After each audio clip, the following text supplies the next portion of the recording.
In today's video, I'm going to teach you how to share OneDrive video.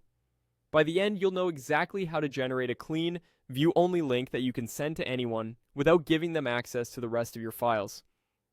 Start by opening OneDrive in your browser and going to My Files.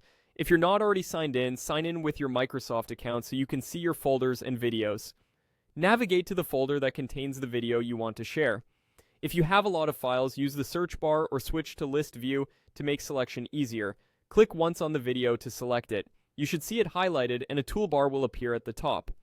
If you don't see the toolbar, look for the three-dot menu next to the file name to open more actions.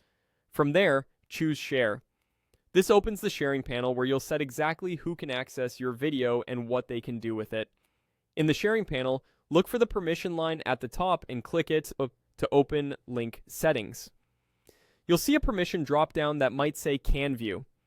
If it doesn't, change it to Can View so people can watch the video but can't change or delete it. Next, choose who can use the link. Select anyone with the link can view. This is the quickest way to let people outside your organization or without a Microsoft account watch the video.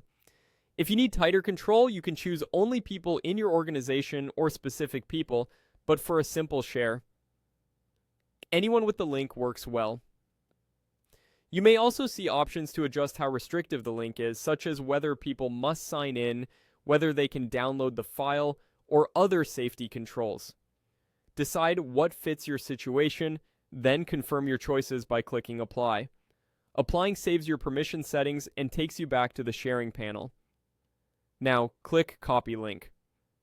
OneDrive generates a shareable URL based on the settings you just chose and copies it to your clipboard. Paste that link into an email, a message, or wherever you need to share it. A couple of quick tips to avoid surprises. Make sure the file you selected is the actual video you want to share, not a folder. If your recipients report they can't open the link, double check that the link type is set to anyone